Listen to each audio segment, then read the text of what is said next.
Ito, kulambutan uli. Maliit pa ito. Dati lang, paalisin ko rin. Yung kasama ko kasi, kahit maliit, kinukuha, inuulam, ay sayang. Maganda yung malalaki para isang piraso lang, kwartang linaw na. Ito, mayroong alimasag. Camilo kung tawagin dito. Yun lang, sumuot.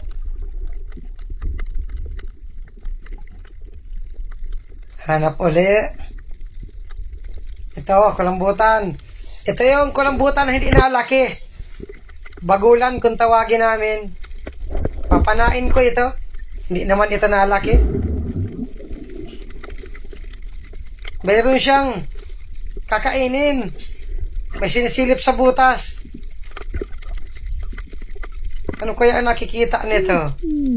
Karamihan na kinakain nito yung mga hipon o kaya maliliit na isda.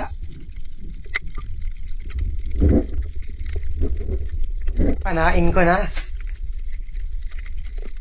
Total, hindi ito nalaki. Pwede na itong panain. Ayun, sa pool. Ang pinakamalaki nito, mahigit 1 kilohin. Hindi katulad ng isang klaseng kulambutan na abot ng 7 kilo. Kaya pag ganito, pinapana ako na. Dito naman ako sa parteng buhangin. Ops, talagbago. Walang kasama. Ayun, gitik. Mag-isa lang. Napana na siguro yung kasama nito. Ito, kanuping. Ayun, gitik. Bihira ang kanuping, talagbago ang karamihan. May alimasag sa ilalim. Ito, malaki ito. Kukunin ko. Tagal lumabas. Wow, laki ng sipit. Sa isang sipit pa lang, ulam na.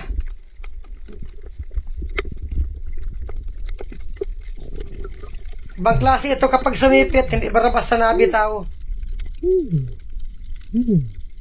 Maamo ang ganito. Kaya lang kapag nakasipit, hindi nabitaw. Masarap itong panghalo sa gulay na kalabasa. Kinitsimpuhan ko, dadamputin ko. Huli ka. Laki ng sipit. Solve nito ang dalawa kong inakay. Oops, talagbago. Ganda ng pusto. Sa pulkang bato ka. Ay, haman na yan. Dinaplisan lang. Ayan, tinamaan din. Pag ganong pusto talaga, madalas dinadaplisan ng pana. Nakatanggal pa. Ayan, sa pululi. Nadoble ka tuloy ng tama.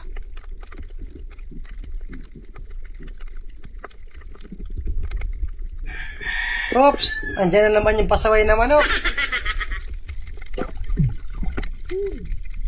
Ito, punong.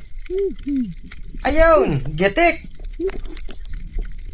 Pag punong, madali lang gitikin. Pag sulit naman, yun nagpapahiya sa akin. May isda dito sa lalim ng corals. Punong.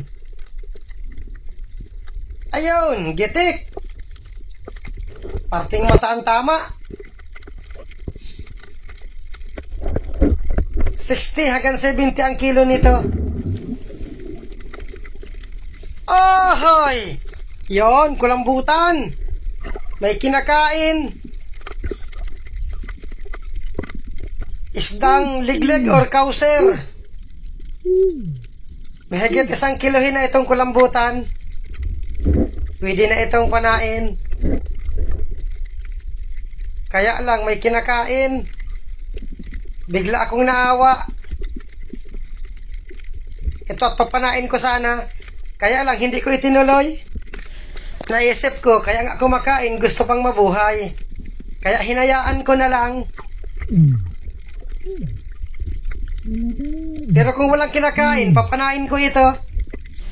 Kaya pinagmasdan ko na lang. Kung dun ito sa dalawa kong kasama, hindi ito palalampasin. Sana hindi nila makita ito. Hindi binibitawan yung isda.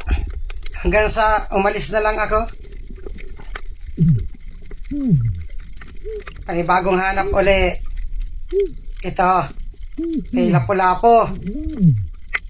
Oy, tumalikod. Ayan, sa pool. Nakatanggal pa. Lumabo na ang loob. Hindi na makita. Daplis lang ang pagkatama. Wala dito. Pumasok siguro sa pinakailalim. Dito ko puntahan sa kabila. Wala rin. Antayin kong luminaw. Ito medyo luminaw na. Nandun. Nabanaagan ko na. Ayun, sa pool. Yun pa, nakatanggal na naman. Kasauli. Sumuot na naman sa bato. Hoy, may labahita. Ayun, gitik. Hindi ko pinana muna itong labahita at maliit pa. Daplis ang dalawang pana ako sa Lapu-Lapu. At nag-akyat na rin ako sa bangka. Maraming salamat sa inyong panonood. Ito guys, ang ganda ng unang dive. Mga putihan. Putihan yun. May tutok na sa kunero. Puro naman yung silo.